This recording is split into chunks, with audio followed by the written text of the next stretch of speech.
Hello, and welcome to Channel Zero TV with John and John. I'm John, And I'm John. and tonight we're going to bring you something a little obscure. This is a recording from 1978 when actor Paul Lynde, who those of you who know him may know him from Bewitched, maybe Bye Bye Birdie, but probably Hollywood Squares. But this is an appearance he did, a guest appearance he did on television in 1978. John, do you want to explain a little bit where this originated? This is a local television station in Toledo, Ohio, WSPD-TV. This was probably in the summer of 1978. And Paul Lynde was on this news broadcast promoting a play he was in, and somehow they sweet-talked him into doing the weather report. So it's kind of an interesting little fragment, artifact, because it's Paul Lynde largely simply improvising for about 5 minutes. I mean, he knows nothing about, meteorology or anything like that, but he does know how to improvise in front of a camera. Okay, well, let us watch this clip of Paul Lynde giving the weather report in Toledo, Ohio in 1978, and we'll be back afterwards to talk a little bit about material that would be still relevant today, notably the life and career of Paul Lynde. For some time, we've got this color weather radar recently, and we still have a problem, so we brought in an expert, Paul Lynde, who has been following weather for some time, I understand. Yes. I love picnics. And weather can wipe them out. Now, did you want me to start over here? Well, let's start with the satellite map. The satellite we'll take map. a look at that Is this first. the satellite map? It's going No, it appears magically. Oh, There it okay. is. Oh, it looks like trouble. No, a heavy fog in New York. Or is that London? No, do I go to this now? Yeah. All right, okay. Well, this is where we're at, isn't it, right here? Is it hot or humid? It's both. And there's rain coming down from Canada. Boy, look, and is this New York? My favorite city in this country. It looks like they're in trouble. Rain in Maine, rain in... Is it Massachusetts? Is that it, Jennifer? That's it. I didn't go to school. And sunny. Oh, in Georgia. We're headed for Georgia. And I'm worried really about Texas. I was reading today that they've really had a hot spell there. And we're headed for Dallas and Houston, two of my favorite cities. So cool down. And heavy rain headed toward the North Pole. And... Oh, it's 111 in Nevada, right? There's nothing in California. What is that? Low. Low? Low. Low. Low. What does that mean? It means there's bad weather there. Ah, I live right there. And 69. I have a niece that lives up there. Happy 69. Seattle, is that it? All right. And it's mild in Oregon. It's always mild in Oregon. And 81 in Idaho, is that it?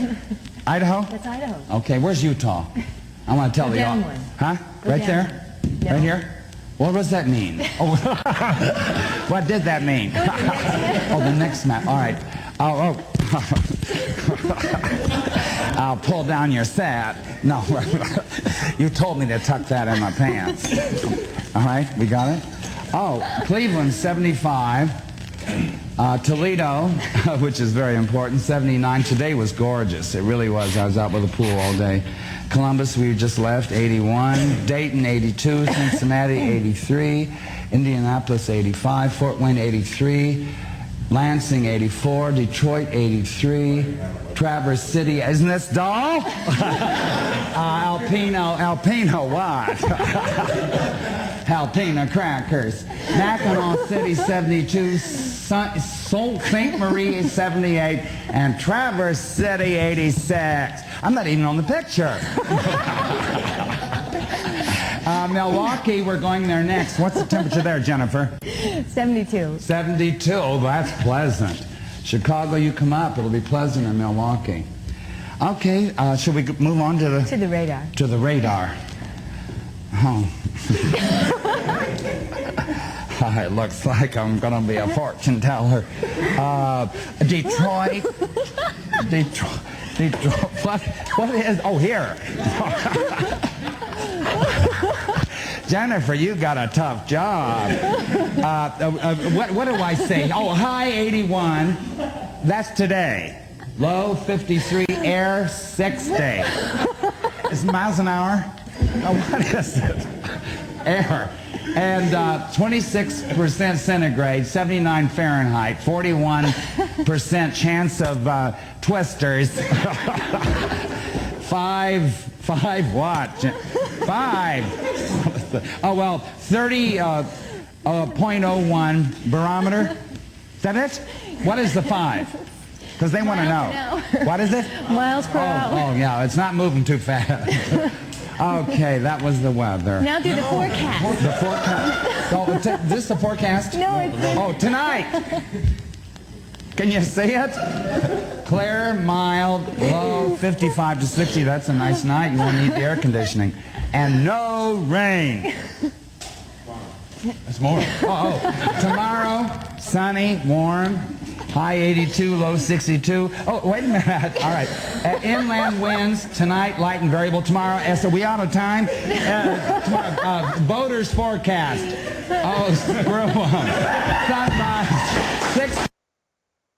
Look, severe weather on Hollywood Squares.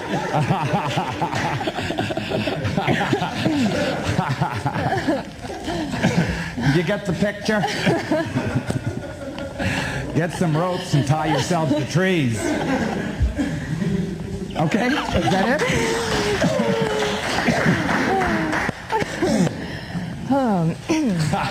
Beginning tomorrow, Paul will be starring in The Impossible Years at Toledo Masonic Auditorium, along with Elizabeth Ashley, and it's about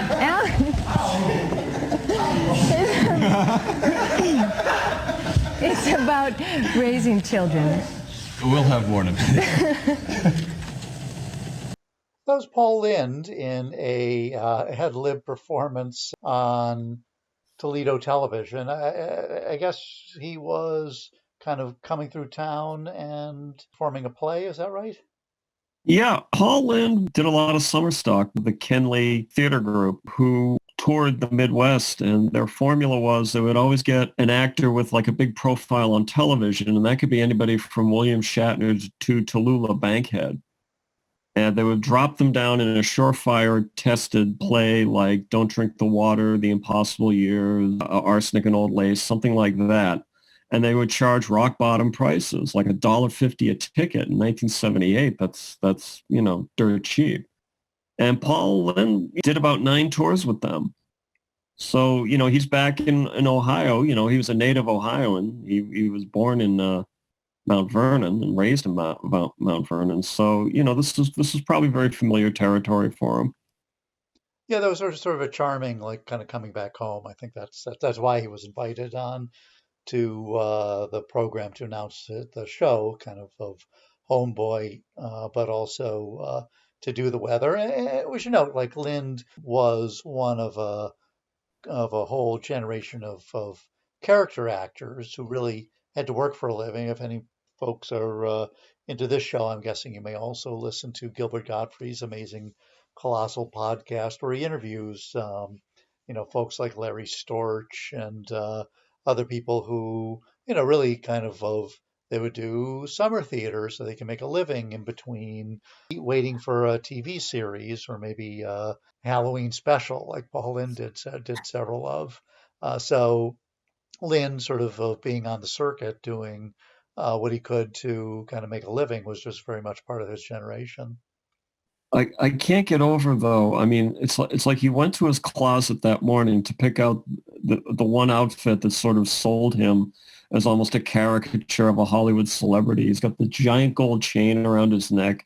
The shirt is unbuttoned down to his nipples. He's not wearing a jacket. And this is where Lynde sort of like, stands apart from many of the other kind of character actors who play themselves for years and years and years. I mean, he was a, heavily closeted gay man who some people describe him as sort of disguising in plain sight, right? He had the mannerisms, the sort of innuendo in all of his sort of responses in Hollywood squares.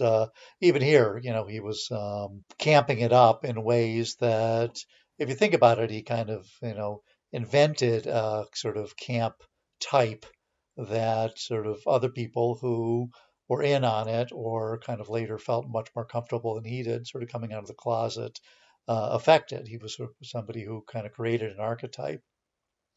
Yeah, it's like him and Liberace, they were in and out at sort of at the same time. I mean, his persona on the Hollywood squares was this very snide, arch, sarcastic, somewhat naughty, as you say, camp persona that dipped its toe into sort of the clear pool of homosexuality. But then he has this other thing that he does sometimes, and he kind of does it a little bit here as well. He can get very wide-eyed, very vulnerable, in over his head, stammering, trying to get back in control of the situation. And it's also a very funny persona from him as well. I mean, clearly he knows nothing about the weather, and you can almost see the flop sweat coming through, but in a very comic kind of a way. Well, it's funny because if he had a few shots at TV series, several pilots that weren't picked up. But there was one, show, the Paul Lynde show, where it was, a sort of standard sitcom. But as you say, they played on his sort of in over his headness, with the snide snarkiness, right? That's just, what he always did. But he was a sort of, in a heterosexual marriage with two children, one who was married. It was sort of kind of played on All in the Family, but with a lot less sort of substance to it. And he felt very much a lot of his comedy was the more of the in over his head variety. Yeah, I remember the Paul Lynde show. It was like a white bread All in the Family, or an upper middle class, drained of all controversy version of All in the Family. He was interviewed by, I think, Johnny Carson around the same time, about the time that the show was finally going to debut. And he said to Johnny Carson, "Well, they've really cast me against type in this one." And Johnny, of course, took the bait and he said, "Well, what did they cast you as?" He says, "A father." Well, you should know, the episode I watched in preparation for the show starred one of his fellow Northwestern University graduates. He went to Northwestern with many people who kind of fell in this category of actors, Cloris Leachman and Charlotte Ray Labatsky, otherwise known as Charlotte Ray, that most people know from the Facts of Life. But I know as my cousin Charlotte. She was my mom's first cousin, and we sort of met her over the years. But she, would tell us about her warm friendship with Paul Lynde and the struggles they went through as actors. And I could sense they sort of supported each other, including, through their struggles. She had, many struggles in her life I won't get into. And Lynn, clearly as a sort of closeted gay man who never really sort of either, went Rock Hudson or kind of came out and embraced his identity. It obviously aided him. I mean, he was had terrible alcoholism, got himself into terrific trouble, both with the law and, with his career, how he became when he was drunk and died young. He died young, I think at 55. Somebody said when he did an autopsy, he had a heart of an 85-year-old. Yeah, had he lived longer, maybe he might have had, like, one of those epiphanies and finally decloseted himself. Look at George Takei. I mean, he didn't come out of the closet, I think, until he was after 60 years old. But exiting that space, he's able to just embrace so much and live openly and freely. You kind of wish that he could have had that. You do. I mean, somebody who you could tell had a lot of heart, and obviously 1978 is not the same as the year 2000. But I would say when you look at Lynn's career, he may not have really kind of landed a series or a movie all his own, but he was sort of that great kind of comic relief in comedies, right? Bewitched was a comedy, but it really got funny when Paul Lynde showed up as Uncle Arthur. And I still one of my fondest Paul Lynde memories was his Halloween special. I think it was also around the same time, which also turned out to be the first television debut of Kiss. Ah, yes, Kiss and Paul Lynde. There's a natural alliance indeed. Well, he was always value added. I mean, he made his money, mostly off of, at this stage of his life, off of summer stock, the Hollywood Squares, and just endless rounds of guest star appearances. He was showing up on Donnie and Marie. He was showing up, any place that would have him. And Hollywood Squares was really sort of his show. At the end of it, it was a game show. It ran for many years, but when he left, ratings tanked, and they sort of begged him back. He came back, but by then it was too late. But he was that guy in the middle doing sort of sexual innuendo that probably everybody knew what was going on, and that was part of the electricity of what would have otherwise been a relatively mundane game show. But anyway, it makes me think we should probably do a Charlotte Ray episode sometime. But Let's do that.